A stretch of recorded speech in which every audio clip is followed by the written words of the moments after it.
روزے سے متعلق کچھ مزید احکامات. روزے کی رات میں تمہارے لیے اپنی عورتوں کے پاس جانا حلال کر دیا گیا.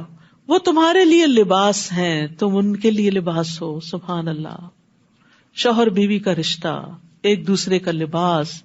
لباس کس لیے پہنتے ہیں آپ؟ خوبصورت لگنے کے لیے. شادی کے بعد ایک عورت اور خوبصورت ہو جاتی ہے شوہر کے کمپینین شپ میں, اس کے ساتھ میں, لہٰذا اس لباس کو تار تار نہیں کرنا چاہیے, اسے داغدار نہیں کرنا چاہیے, اسے اتارنا نہیں چاہیے. لباس کو لباس سمجھ کر امپورٹنس دینی چاہیے. آپ اپنے لباس کا کیسے خیال رکھتے ہیں؟ ذرا سا بھی میلا ہو جائے تو آپ کو کتنی فکر ہوتی ہے. کیا اگر آپ کے شوہر کے اوپر کسی طرح کے کوئی گناہ یا کسی چیز کے اثرات آنے لگے آپ کو فکر ہوتی ہے؟ کبھی وہ دین سے دور ہونے لگے آپ کو فکر ہوتی ہے؟ لباس کے اندر کوئی داغ لگ جائے آپ دھونے کی کوشش کرتے ہیں, آپ وقتی طور پہ چھپا لیتے, اپنا پلو موڑ لیتے ہیں. اسی طرح ہسبینڈ اینڈ وائف ایک دوسرے کے عیب چھپاتے ہیں. وہ سرے عام سرے بازار اس کا اعلان نہیں کرتے, اس کی تشہیر نہیں کرتے, ہر ایک کے سامنے قصہ سنانے نہیں بیٹھ جاتے. ہمارے بہت سے مسائل اس لیے بڑھتے ہیں کہ وہ بیڈ روم سے باہر آ جاتے ہیں. وہ اپنی ماں کو بتا رہا ہے, وہ اپنی ماں کو بتا رہی ہے, وہ اپنے بہن بھائیوں کو سنا رہا ہے, یہ اپنے بہن بھائیوں کو سنا رہی ہے. تمہیں اللہ نے ایک دوسرے کے قریب ترین رکھا ہے, آپس میں ایک دوسرے کے ساتھ نمٹو. گندگی جتنی پھیلے اتنی سمیٹنی مشکل ہوتی ہے. آپ نے دیکھا ہوگا نا, کہیں پر تھوڑی سی بھی گرے تو آپ ادھر سے ہی اس کو صاف کر لیں, اسپنج کر لیں, دھو لیں, ڈٹرجنٹ لگا لیں, کلین کر لیں, چمکا لیں, ری پینٹ کر دیں, بات ختم. لیکن اگر آپ اس کو پھیلا دیں گے تو پھر کیا ہوگا؟ پھر تو چیزیں آؤٹ آف کنٹرول ہو جائیں گی. اس لیے بڑا ضروری ہے ہم سب, میں اور آپ سب, یعنی اپنے اپنے شوہر کی, خواتین میرے سامنے, اس لیے میں آج عاجزانہ درخواست کروں گی کہ اپنے گھروں کو بچائیں. اور اس کے لیے سب سے پہلا کی پوائنٹ جو اللہ سبحانہ وتعالیٰ نے ہمیں بتا دیا ہے, ایک دوسرے کا لباس بن کے رہو, ایک دوسرے کے لیے زینت اور پروٹیکشن بن کے رہو, ایک دوسرے کی حفاظت کرو, ایک دوسرے کی فکر کرو. یعنی جب انسان لباس پہن لیتا نا تو اپنے جسم کو نہیں دیکھتا, وہ لباس کو دیکھتا ہے. شادی جب ہو جاتی ہے تو پھر میں نہیں رہا کرتی, پھر انسان دوسرے کے لیے جیتا ہے, اس کو راحت پہنچاتا ہے, اس کی خوشی کو دیکھتا ہے, اس کی صفائی کو دیکھتا ہے, اس کو زینت بخشتا ہے. آپ دوسرے کا لباس ہیں, آپ اس کی خوبصورتی ہیں, آپ اس کی عزت ہیں, اس عزت کو داغدار نہ کریں. تو بہت ضروری ہے کہ ان رشتوں کو پیار کے رشتے بنائیں, ان رشتوں کو خوشی کے رشتے بنائیں. اور وہ اس وقت ہوگا جب اپنے بارے میں سوچنا چھوڑ دیں, دوسرے کے لیے سوچنا شروع کر دیں. حالات بدل جائیں گے, حالات اچھے ہو جائیں گے, گھروں میں محبتیں آ جائیں گی. جب آپ کیئر کریں گے, نہیں رسپانس ملتا کوئی بات نہیں, آپ سلام کرتے رہیں, آپ اسمائل کرتے رہیں, آپ حال پوچھتے رہیں, آپ اچھے اچھے کھانے بنا کے دیتے رہیں, آپ اپنی طرف سے کمفرٹ دیتے رہیں, آپ ان کا خاص حق بغیر کسی تردد کے دیتے رہے.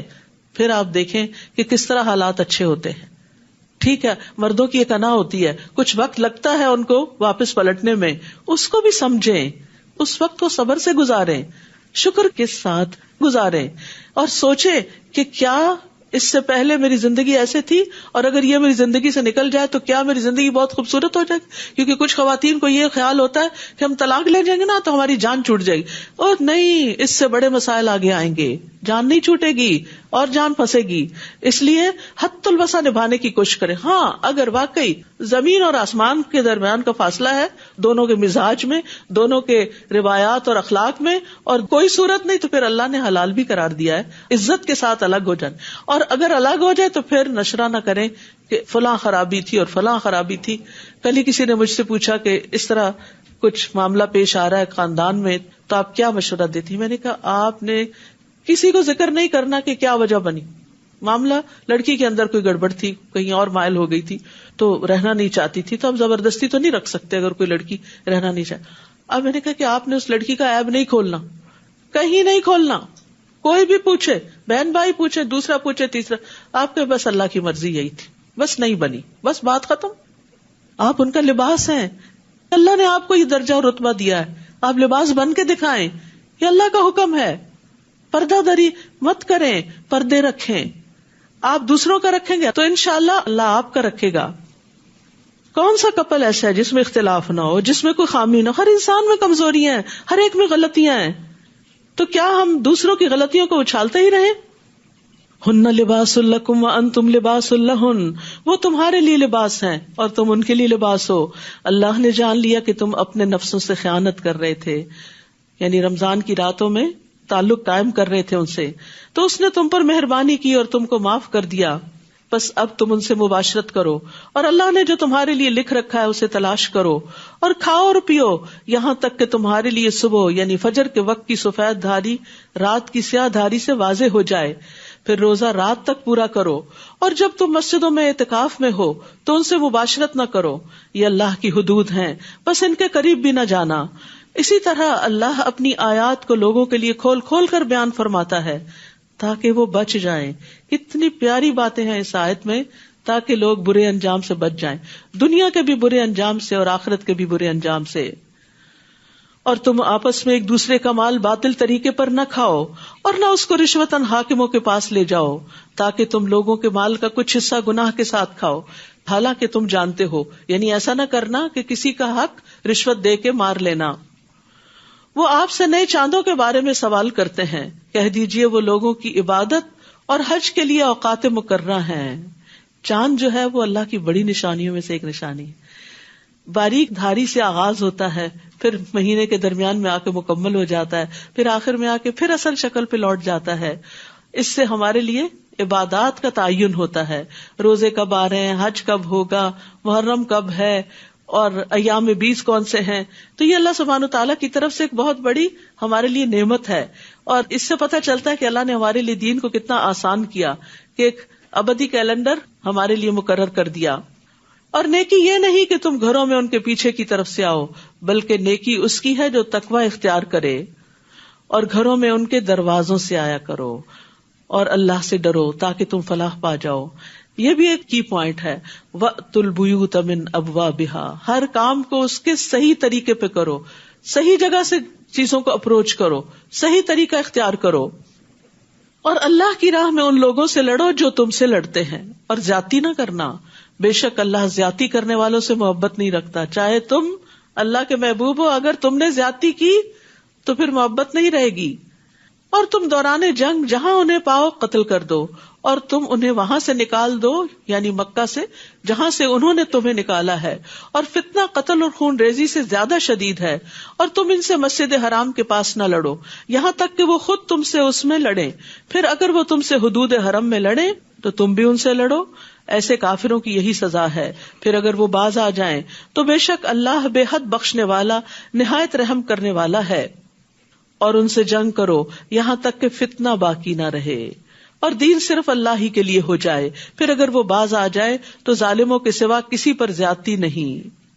حرمت والا مہینہ حرمت والے مہینے کے بدلے میں ہے، اور حرمتوں کا بھی قصاص ہے، پس جو تم پر زیادتی کرے تو جیسی زیادتی وہ تم پر کرے ویسی ہی تم اس پر کرو، اور اللہ سے ڈرتے رہو، اور جان لو کہ اللہ متقین کے ساتھ ہے، تقوی والوں کے ساتھ ہے، تقوی والوں کو اللہ کی خاص معیت ملتی ہے۔ وَأَنفِقُوا فِي سَبِيلِ اللَّهِ، اور اللہ کی راہ میں خرچ کرو، اور اپنے ہاتھوں اپنے آپ کو ہلاکت میں نہ ڈالو، اور تم نیکی کرو، بے شک اللہ نیکی کرنے والوں سے محبت کرتا ہے۔ تو یاد رکھیے، رشتہ داروں کو دینا نیکی ہے، والدین پہ خرچ کرنا، یتیموں کو، مسکینوں کو، مسافروں کو، مختلف ضرورت مندوں کو دینا۔ اور یہاں ایک اور خرچ کی مد بتائی گئی، اور وہ ہے فی سبیل اللہ، اللہ کے راستے میں، اللہ کے دین کی تبلیغ کے لیے، اللہ کے دین کے دفاع کے لیے، اللہ کے دین کو پروموٹ کرنے کے لیے۔ عام طور پر ہم جب صدقہ خیرات کرتے ہیں، پیسہ نکالتے ہیں، تو ہم باقی چیزوں پہ تو خرچ کرتے رہتے ہیں، لیکن دین کی ترقی کے لیے، دینی اداروں کی مضبوطی کے لیے عموماً خرچ نہیں کرتے۔ تو یہاں پر اللہ تعالیٰ فرماتے ہیں اللہ کی راہ میں خرچ کرو، اور اپنے ہاتھوں اپنے آپ کو ہلاکت میں نہ ڈالو، کیونکہ دین ہے تو تم بچے ہوئے ہو، تمہاری حفاظت ہے، دین نہیں تو پھر ہلاکت ہے۔ اور احسان کے درجے میں یہ سب کچھ کرو، کیونکہ اللہ تعالیٰ محسنین سے محبت کرتا ہے۔ اور حج اور عمرے کو اللہ ہی کے لیے پورا کرو، خالصتاً اللہ کی رضا کے لیے۔ پھر اگر تم روک دیے جاؤ تو قربانی کے لیے جو میسر ہو کر دو، اور اپنے سر نہ منڈاؤ جب تک قربانی اپنے ٹھکانے پر نہ پہنچ جائے۔ پھر تم میں سے جو بیمار ہو یا اس کے سر میں کسی طرح کی تکلیف ہو اور وہ سر منڈوا لے تو روزے یا صدقے یا قربانی میں سے کوئی ایک فدیہ دے دے۔ پھر جب تم امن میں آ جاؤ تو جو کوئی حج کے دنوں تک عمرے کا فائدہ اٹھائے تو اسے جو قربانی میسر ہو وہ کر لے، اور پھر جو قربانی نہ پائے تو 3 دن کے روزے حج کے دوران اور 7 دن کے اس وقت رکھے جب تم گھروں کو واپس جاؤ۔ یہ پورے 10 ہیں۔ یہ حکم اس کے لیے ہے جس کے اہل و عیال مسجد حرام یعنی مکہ میں رہنے والے نہ ہوں، اور اللہ سے ڈرتے رہو اور جان لو کہ بے شک اللہ سخت سزا دینے والا ہے۔ پھر فرمایا الحج اشہر معلومات، حج کے مہینے معلوم ہیں یعنی مقرر ہیں، تو جو شخص ان مہینوں میں حج کو فرض کر لے تو حج کے دوران نہ کوئی بے حیائی کی بات کرے، نہ کوئی گناہ کرے، نہ لڑائی جھگڑا کرے، جو کہ بہت مشکل کام ہے۔ اکثر لوگ جو حج پہ جاتے ہیں حتیٰ کہ میاں بیوی بھی جھگڑنا شروع کر دیتے ہیں، یا پھر دوسری انتہا بہت ہی پیار محبت کی باتیں شروع کر دیتے، دونوں ہی منع ہے، نہ لڑائی جھگڑے کی اجازت ہے نہ ان باتوں کی اجازت ہے، بلکہ اب ساری توجہ کس کی طرف رکھو؟ اللہ کی طرف رکھو۔ اور نیکی میں سے جو کام بھی تم کرو گے اللہ اس کو جان لے گا، یعنی حج کا سفر نیکیوں کا سفر ہونا چاہیے، اس میں خوب خوب صدقہ خیرات کریں، طواف کریں، نوافل پڑھیں، قرآن پڑھیں۔ بعض علماء کہتے ہیں کہ جب مکہ میں داخل ہوں تو قرآن ختم کیے بغیر نہ نکلیں، تو اس طرح کے کچھ ٹارگٹ سیٹ کر کے جائیں اور وہ کر کے ہی واپس لوٹیں۔ اور تم زیادہ راہ لے لو، یعنی اپنے کھانے پینے کا سامان خرچہ وغیرہ لے کے جاؤ، بس بے شک بہترین زیادہ راہ تقویٰ ہے، اور اے عقل والو مجھ سے ڈرتے رہو، واتقون، تقوی اختیار کرو۔ تم پر کچھ گناہ نہیں کہ حج کے دوران اپنے رب کا فضل تلاش کرو، پھر جب تم عرفات سے لوٹو تو مشعر حرام یعنی مزدلفہ کے پاس اللہ کا ذکر کرو، اور اس کا ذکر ایسے کرو جس طرح اس نے تمہیں ہدایت دی ہے، یعنی اس کی ہدایات کے مطابق ذکر بھی کرنا ہے، چونکہ ذکر بھی ایک عبادت ہے نا، تو اس میں بھی انوویشن نہیں ہونی چاہیے کہ من مانے طریقوں سے ذکر کیا جائے۔ اور بے شک تم لوگ اس سے قبل یقیناً گمراہوں میں سے تھے، یعنی اللہ تعالیٰ کی دی ہوئی ہدایات ہر موقع پر۔ پھر جہاں سے لوگ واپس لوٹیں وہیں سے تم بھی واپس لوٹو، یعنی عرفات تک جاؤ، کیونکہ قریش کے سردار اپنی شان کے خلاف سمجھتے تھے آگے جانا، یہ عوام کے لیے ہے، ہم اسپیشل لوگ ہیں، حج میں کوئی اسپیشل نہیں ہوتا، سارے ہی اللہ کے دربار میں ایک جیسا لباس پہن کے حاضر ہوتے ہیں۔ اللہ کے ہاں سب سے بڑا VIP کون ہے؟ ان اکرمکم عند اللہ اتقاکم، جس کے اندر تقوی زیادہ ہے اس کا حج زیادہ بہترین ہے، وہ زیادہ قریب ہے اللہ کے۔ اور اللہ سے بخشش مانگو۔ حج کے موقع پر سب سے زیادہ جس چیز کی فکر ہونی چاہیے وہ کیا؟ کہ ہمارے گناہ معاف ہو جائیں۔ بے شک اللہ بے حد بخشنے والا، نہایت رحم کرنے والا ہے۔ پھر جب تم اپنے حج کے مناسک پورے کر چکو تو اللہ کو یاد کرو جس طرح اپنے باپ دادا کو یاد کیا کرتے تھے، بلکہ اس سے بھی زیادہ یاد کرنا۔ پھر لوگوں میں سے بعض ایسے ہیں جو کہتے ہیں کہ اے ہمارے رب ہمیں دنیا میں بھلائی دے اور اس کے لیے آخرت میں کوئی حصہ نہیں۔ یاد رکھیے حج کے موقع پر صرف دنیا مانگنے مت جائیں، صرف دنیا کے لیے دعائیں نہ کریں ورنہ آخرت نہ ہاتھ سے چھٹ جائے۔ تو حج کے موقع پر بھی کیا کرنا چاہیے؟ وَمِنْهُمْ مَن يَقُولُ رَبَّنَا رَبَّنَا آتِنَا فِي الدُّنْيَا حَسَنَةً وَفِي الْآخِرَةِ حَسَنَةً وَقِنَا عَذَابَ النَّارِ۔ اور ان میں سے بعض ایسے ہیں جو کہتے ہیں اے ہمارے رب ہمیں دنیا میں بھی بھلائی عطا فرما، صحت، عافیت، ایمان، تقوی، توکل، اللہ کی محبت، رحمت، رغبت کی طرف متوجہ ہونا، اور آخرت میں بھی بھلائی، بخشش، اللہ کا دیدار، جنت الفردوس، محمد صلی اللہ علیہ وسلم کی صحبت، اور ہمیں آگ کے عذاب سے بچا، آگ سے بچا کے جنت میں لے جا، آگ میں نہ جائیں۔ نبی صلی اللہ علیہ وسلم یہ دعا کثرت سے مانگا کرتے تھے کیونکہ اس سے دنیا اور آخرت کی ساری بھلائیاں اکٹھی ہو جاتی ہیں۔ اولئک لہم نصیب مما کسبوا واللہ سریع الحساب، یہی وہ لوگ ہیں جن کے لیے حصہ ہے اس میں سے جو انہوں نے کمایا، اور اللہ بہت جلد حساب لینے والا ہے۔ تو ہر ایک کو کیا ملے گا؟ اس کی کمائی کا حصہ۔ جو محنت کریں گے، جتنی بھاگ دوڑ کریں گے، جتنی دعائیں مانگیں گے، جتنی کوششیں کریں گے، اتنا حصہ پائیں گے۔ وَاذْكُرُوا اللَّهَ فِي أَيَّامٍ مَّعْدُودَاتٍ، اور گنتی کے چند دنوں یعنی ایام تشریق میں اللہ کا ذکر کرو۔ پھر جو کوئی ان 2 دنوں میں واپسی کی جلدی کرے تو اس پر کچھ گناہ نہیں، اور جس نے تاخیر کی تو اس پر بھی کچھ گناہ نہیں، بشرطے کہ وہ اللہ سے ڈرے۔ اصل چیز ہے تقوی۔ ہم ظاہری اعمال کو زیادہ اہمیت دیتے ہیں، تقوی بھول جاتے ہیں۔ یہاں فرمایا کوئی بات نہیں، اگر مجبوراً 2 دن کے بعد مینا سے نکلنا پڑے تو نکل جاؤ، لیکن اصل چیز جو دیکھی جائے گی وہ تمہارے دل ہیں۔ اللہ سبحانہ تعالیٰ اعمال اور دلوں کو دیکھتا ہے، وہ شکلوں اور مالوں کو نہیں دیکھتا۔ اور تم اللہ سے ڈرتے رہو اور جان لو بے شک تم سب اس کے پاس اکٹھے کیے جاؤ گے۔ اور لوگوں میں سے کوئی ایسا ہے جس کی گفتگو دنیا کی زندگی میں آپ کو بہت بھلی لگتی ہے، اور جو اس کے دل میں ہے وہ اس پر اللہ کو گواہ بناتا ہے، حالانکہ وہ سخت جھگڑالو ہے.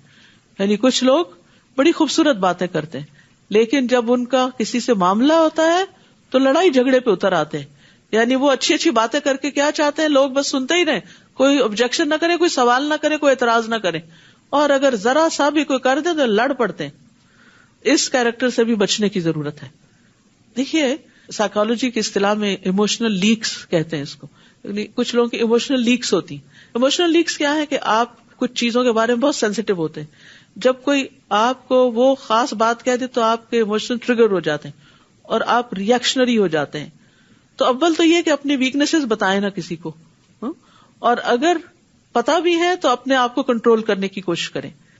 مثلا اگر آپ کو کوئی کہے آپ تو ہر وقت تنزیہ باتیں کرتے رہتے، تو یہ کہنے کی بجائے میں نے کب تنزیہ بات کی، تمہیں کہاں سے لگا بتاؤ مجھے، اور لڑائی شروع کر دے انسان.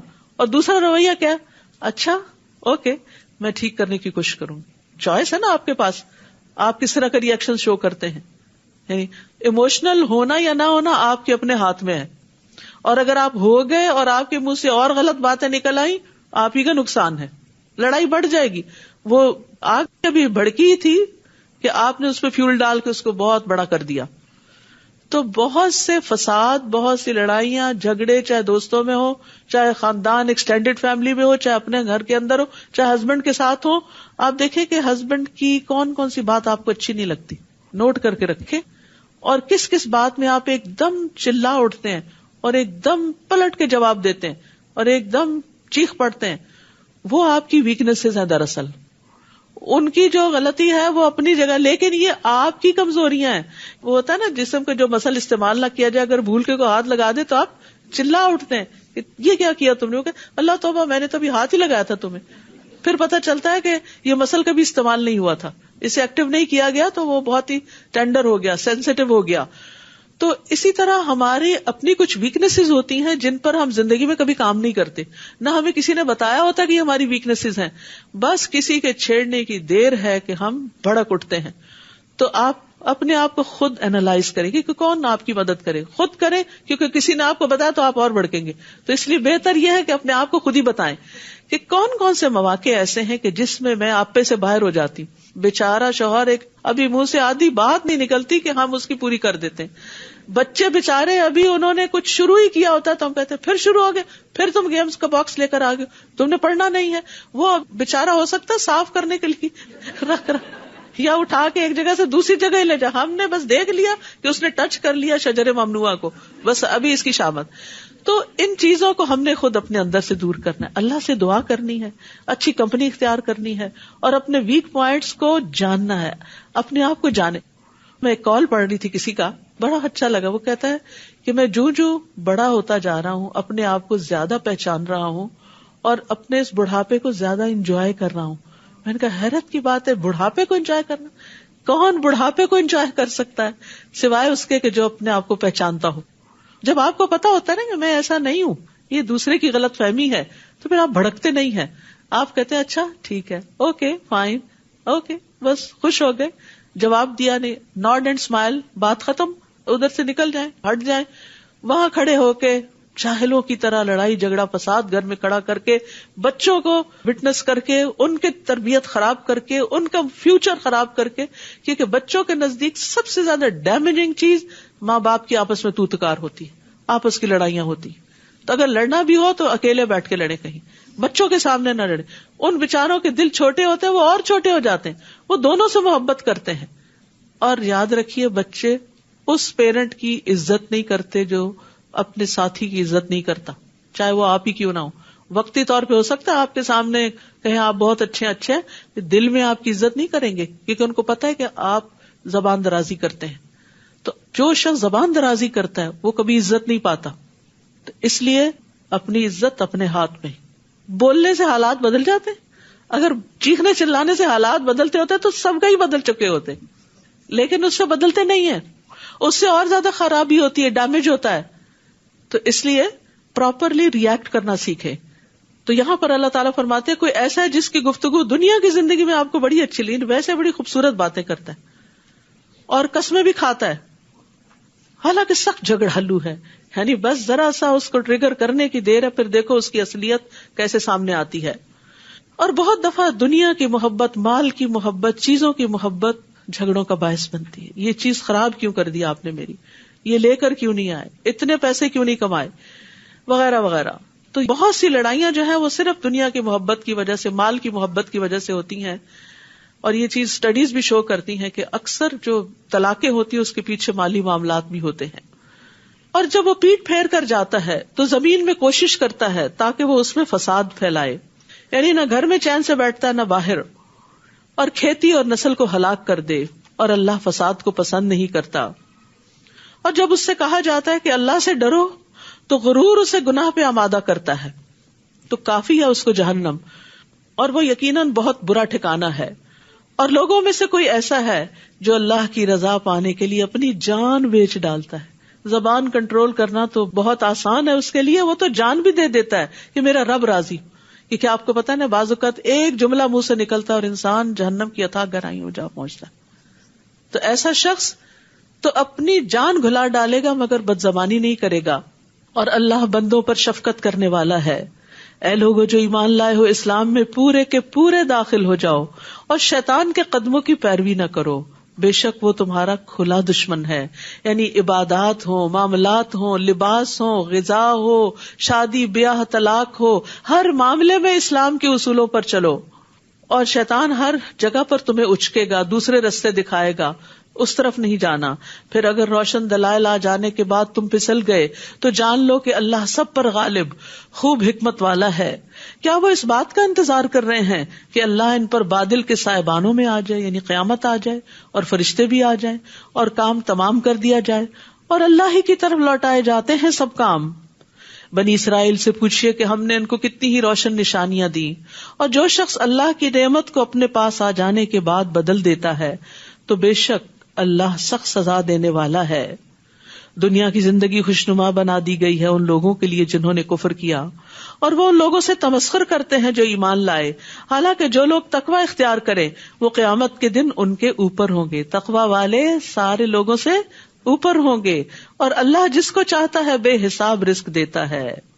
سب لوگ ایک ہی امت تھے، پھر وہ اختلاف کرنے لگے تو اللہ نے ان کی طرف خوشخبری دینے والے اور ڈرانے والے نبی بھیجے، اور ان پر حق کے ساتھ کتاب نازل کی تاکہ وہ لوگوں کے درمیان ان امور میں فیصلہ کر دے جن میں انہوں نے اختلاف کیا، اور اس میں آپس کی ضد کی وجہ سے اختلاف ان لوگوں نے کیا جنہیں کتاب دی گئی تھی اس کے بعد کہ ان کے پاس روشن دلائل آ چکے تھے. تو اللہ نے ان لوگوں کو جو ایمان لائے اپنے حکم سے حق میں سے اس بات کی ہدایت دی جس میں انہوں نے اختلاف کیا تھا، اور اللہ جس کو چاہتا ہے سیدھے رستے کی طرف ہدایت دیتا ہے، کہ ہدایت تو اللہ کے ہاتھ میں ہے. پھر جنت میں جانے کے لیے آزمائشوں کی بات کی گئی کہ امتحانوں سے گزر کر ہی جنت میں پہنچو گے. اللہ اکبر. اور ہم کیا چاہتے ہیں؟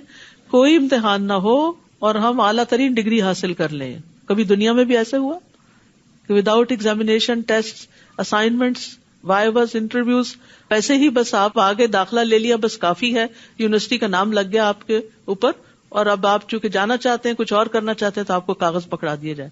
ایسے نہیں ہوتا. دنیا میں بھی کوئی انسان ماہر نہیں ہوتا کسی علم میں، کسی فن میں، کسی ہنر میں، جب تک کہ وہ تجربات کی بٹی سے نہیں گزرتا. اسی طرح کوئی شخص دینی معاملات میں بھی میچور نہیں ہوتا جب تک امتحان نہیں آتا. دین ہو، دنیا ہو، آخرت ہو. تو اللہ تعالیٰ فرماتے ہیں ام حسبتم ان تدخلوا الجنۃ ولما یأتکم مثل الذین خلوا من قبلکم مستهم البأساء والضراء وزلزلوا حتى يقول الرسول والذین آمنوا معه متى نصر اللہ الا ان نصر اللہ قریب. کیا تم نے یہ سمجھ رکھا ہے کہ تم یوں ہی جنت میں داخل ہو جاؤ گے جبکہ ابھی تمہیں وہ مشکلیں پیش ہی نہیں آئیں جو تم سے پہلے لوگوں پہ آئیں؟ ان کو سختیاں اور تکلیفیں پہنچیں اور وہ ہلا مارے گئے. دین کے راستے میں ان پہ بڑی بڑی مشکلیں آئیں، یہاں تک کہ رسول اور وہ لوگ جو ان کے ساتھ ایمان لائے تھے پکار اٹھے کہ کب آئے گی اللہ کی مدد. سنو بے شک اللہ کی مدد قریب ہے، یہ وقت گزر جائے گا. تو یاد رکھیے اللہ سبحانہ وتعالی اپنے پیغمبروں کو بھی آزماتا ہے اور ایمان والوں کا بھی امتحان لیتا ہے اس لیے دین کی وجہ سے اگر کوئی آزمائش آئے تو صبر کے ساتھ، دعا کے ساتھ، نماز کے ساتھ اللہ سے مدد مانگنی چاہیے، لیکن دین پر جمے رہنا چاہیے.